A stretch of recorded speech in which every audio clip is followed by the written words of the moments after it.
So today I'm with Charlie Sullivan, former engineer, investor, and now entrepreneur, buying and acquiring companies.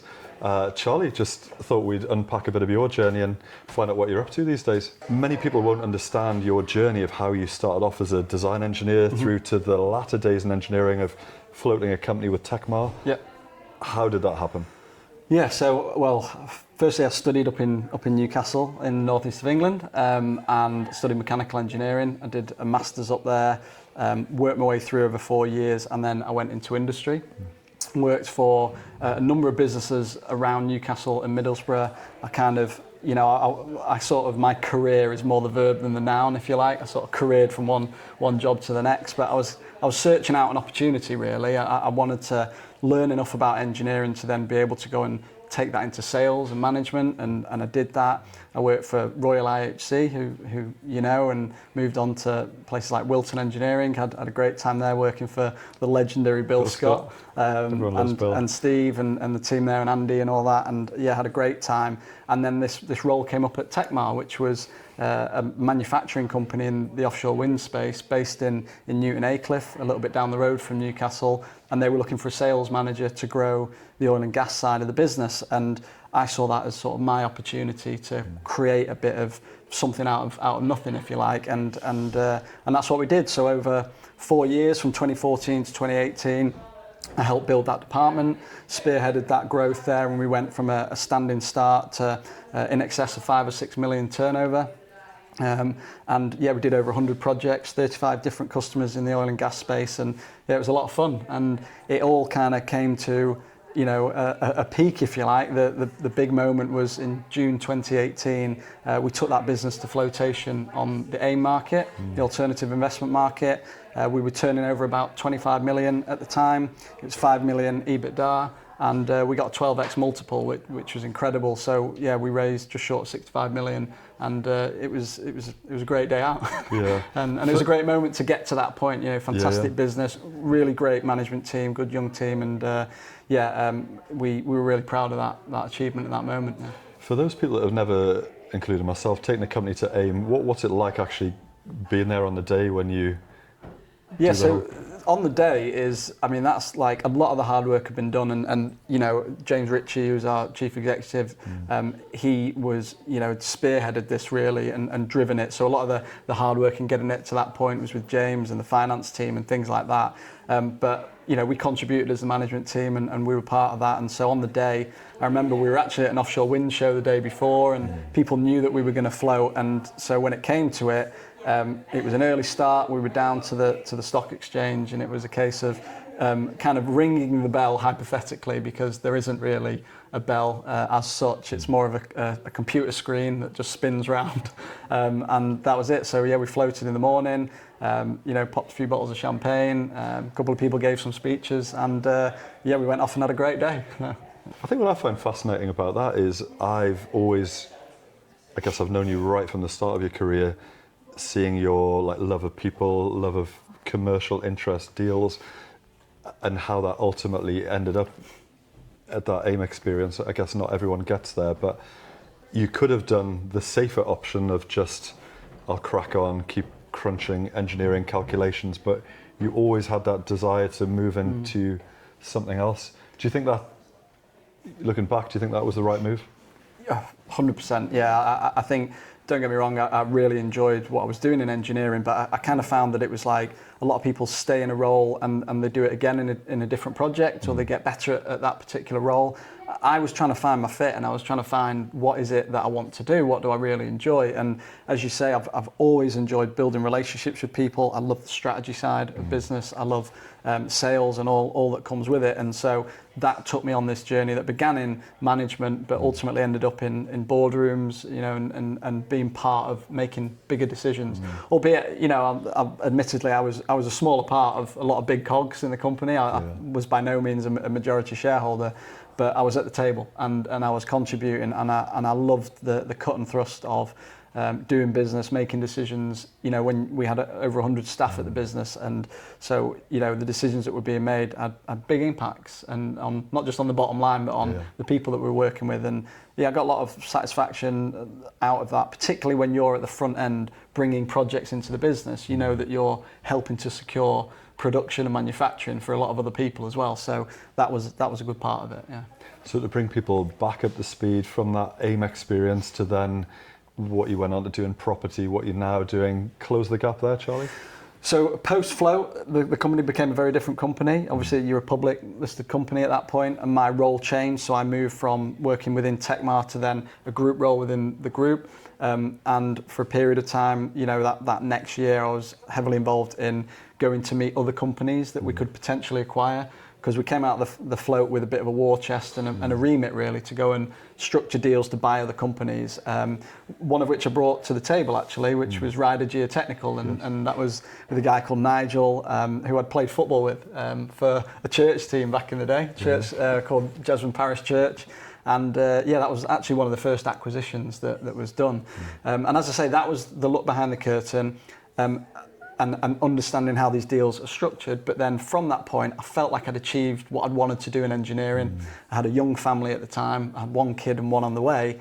And I wanted to relocate back to Cheshire, kind of think about the next 10 years, and basically went into property full time. So I left the business, left the industry, retired, if you like, from engineering, and went full scale into property.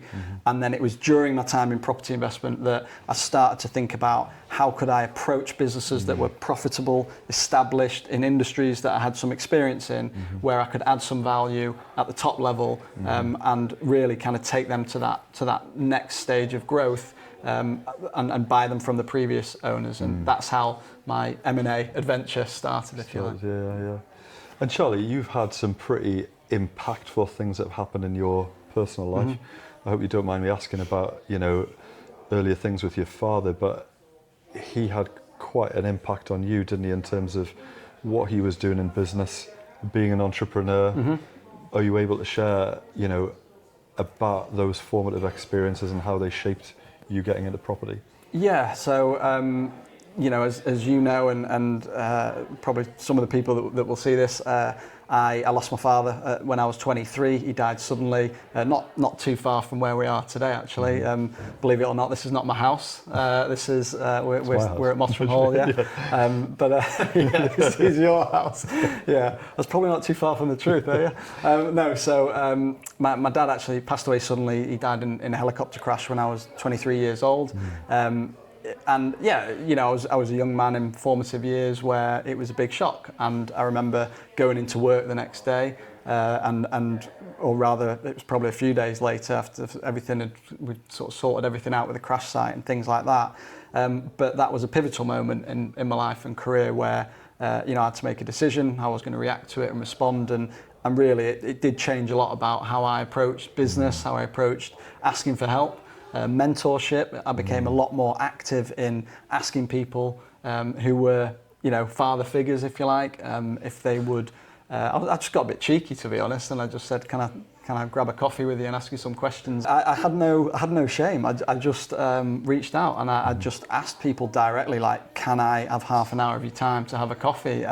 One of those guys, I wouldn't say he's cheesy, he was brilliant, a guy called Bob Keeler, who at the time was CEO of Wood Group. I think it was like 7 billion turnover, 30,000 staff, and we didn't have ChatGPT back then, did we? I just Googled his name, and amazingly his email address came up. So I sent Bob an email, and I called it Helicopter Habits. That was the subject of the email, because I thought he might never read the content of it. Yeah. But if I can catch his attention with the headline, then maybe I can get some time with him. And so the reason I picked Helicopter Habits was I was curious about, obviously the helicopter side was a part of my story and loss, but the habit side was I was curious about the habits of highly successful people and whether there's a common thread in that. And so I found this phenomenal. Like, I emailed him on an evening, and by 8 o'clock the next morning he'd emailed me back personally from his iPad and said, "Yeah, let's grab a coffee in Aberdeen," and we did, and we had a coffee and we followed it with a call. And I think that was a big lesson for me, that, like, you know, if busy people make time for you know, successful busy people make time for the next generation coming up, and they're never too busy. And I've always remembered that. And then just continuing with the amazing story of your father, even the name of your business came from conversations with your dad? Yeah, so my dad always had this thing for foxes. He you know, in the lead up to his death, obviously he didn't know he was going to die, but a few days before I'd written to him about a potential property deal I was interested in doing, and he wrote me back this email that I've still got to this day, which basically was kind of a father's letter to a son that was like, right son, you know, we need to have a day together to talk about property. We need to go through all the ins and outs of business and what you need to structure. And it was just littered with these little golden nuggets that you know, are like sound bites for me now. And then they pop up in my mind. And one of them was, he said, you know, a fox is a great logo for a property company, because a fox will wait all night for the toad to come out the hole before he strikes. And that's the patience, the cunning and timing that you need to be successful in property. And yeah, and I've extended the analogy even further in that, you know, I think foxes are amazing. I think they get a bad rep. I think they're seen as pests. But sometimes you've got to be a bit of a pest in business, right? You've got to be persistent, you've got to be curious. And yeah, so I'm trying to right the wrong of this reputation foxes have got. And every time you see one, I think most people, maybe not in inner city London where they can be a little bit scraggly, but if I see a fox out in the wild, I think they're amazing. Yeah. So yeah, I took that on, and that became Capstone Fox was my property company. I then started a consultancy business called the Fox Club, and the Fox has kind of been my little companion as time's gone on. Yeah. And just sticking back with that, so you'd had that chat with your father, but I guess you didn't have the detailed chat of where that would go. Yeah. So I guess your dad never saw the fruits of it coming to life, really.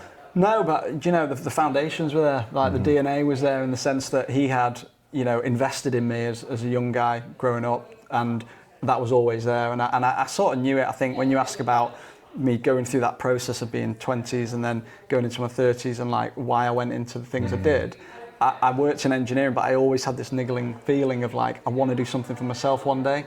And that one day became a bigger burden to me of not wanting to waste the opportunity. So that drove me to always kind of think like there was more to what I wanted to do. And that's not to say you can't have a great career working for somebody else or working in engineering your whole life. To me, it was always a chapter in the book, you know, and it was something I needed. I wanted to learn. I was surrounded by much brighter people than me. Some of the cleverest people I work with are engineers to this day. And I just knew it was part of my path somewhere. And so, yeah, here I am trying to live out, I suppose, the lessons, the things that were within that letter that I got from my dad. It's interesting when I chat to you, because I know that there's the thread of people all the way as well, Charlie, because whether it was people in engineering or people from church or people from, you know, Techmar days or doing deals or into the property, you know, how have those people skills kind of helped you as you've gone on? Well, I think I've learned more to focus on my strengths. Like I do enjoy building relationships and rapport. I'm a big believer that, you know, when it comes to like buying a business, two things that are important are the relational side that you build with people, like, and the finances, right? Like the money's got to be right. But I think a lot of people lead with the money side. And what I've learned is actually if the relationship's right between the buyer and the seller, you'll make the numbers work. Like you'll both work hard to do that. So I've just really tried to press into like being somebody that wants to do business with you and trying to, you know, learn how to work with people, how to speak to people, trying to live out the values, you know, that I believe in and want to be known for in terms of integrity and honesty and transparency and stuff like that. And I think, you know, you can't make that stuff up. You can't pretend that. People see it. Like I think what you do in private like does come out in public in the way that you are, particularly when the chips are down and when things are quite hard. Absolutely. Which, as you know, and anyone watching this in business, like those times come, and that's when you really see people's true colours. So yeah, I think those things are important, the relational aspect. So Charlie, in terms of what you're doing now, how have you moved into the M&A space? So in terms of M&A, if you're not familiar, mergers and acquisitions, I mean, I'm learning all these acronyms and phrases all the time. I'm told what we're effectively doing is kind of building a private equity fund from the ground up. Right? This was stuff I didn't really know about. But what we do is we identify businesses in sectors that interest us. So we take information from Companies House, and we target those businesses with a letter basically, and we reach out to them through various different platforms that all speak to each other, and we invite them to have an acquisition opportunity, if you like, discussion. It's a bit of a chemistry meeting, if you like. It's a bit of a kind of, hey, this is what we're about, and our whole thing is like, we're different to the suits and the usual business brokers and the finance bros and all these people that a lot of business owners get hundreds of letters from. Like, in effect, it's me and my business partner Jake. We're two local South Manchester guys that are looking to build on a legacy and build business with family values. That stands out. You know, a lot of people say like that's very different to ways that we've been approached. And so we approach businesses, we offer to have a call, and then we structure deals to acquire them basically. And we're currently building two very distinct groups. So we have an events group that we're building out the flywheel at the moment. We cover promotional and staffing and brand ambassadors, but also hospitality staffing, and we're looking to do stuff in other parts of events. And then we also have a property services group which looks at we've got an architecture practice at the moment, and we're looking to build on that with more. It's interesting, isn't it, for those that are watching? You know, it's you would never think you would go from doing your early career in mechanical engineering right the way through, but for anyone that is watching this, the skills are highly transferable. Yes. There's all the detail skills, there's all the ability to work with people, problem solving, bringing it all together. Do you have any kind of life wisdom, Charlie, for, you know, the journey that you've been on, but for anyone else that's watching this, I guess, things you've learned along the way or anything that you'd like to share with others? I think, you know, like, I think everybody has their own process in getting somewhere.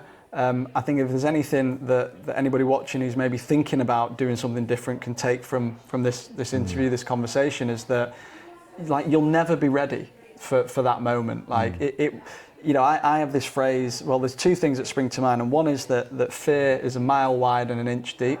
I think a lot of us look at that next step of what we want to do and go, gosh, you know, who am I to do that, and how can I do that? That looks really scary, that next step.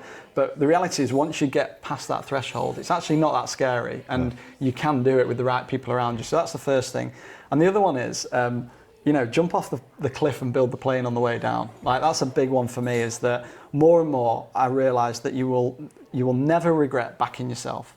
Like, when I face a situation where I think, God, you know, I don't know if I can do this, I'm like, do you know what, why don't we just have a go? Let's have a go and let's see what happens. And obviously you've got to weigh up the downsides of things like that. But usually the cliff ain't that high and the plane's not that hard to build. So yeah, and I don't want to live with regret. You know, I think what stimulates me to do that, what spurs me on to do that, is knowing that life can go like that, because I've seen it, and therefore I'll pick the door that might result in complete financial destitution and whatever else, versus that thought in my head of, I wish I'd have done it. That's scarier to me. And what else are you doing in, like, home life, private Charlie, that kind of keeps you motivated, keeps you well, home life, as you know, I've been married 14 years now, and I've got 3 kids under 11, so that's busy. You know, I'm a very dedicated dad. Love my kids, love my wife, love my home life, love spending time with them all. I'm very aware over the next 5 to 10 years my kids will grow up very quickly, so I don't want to miss that in pursuit of my business goals. So I'm trying to strike that balance, which is difficult. But yeah, I want to be a good dad. I don't want to be a distant dad. I want to be someone who's present and able to give the time to my kids that they deserve, because I'm never going to get it back, right?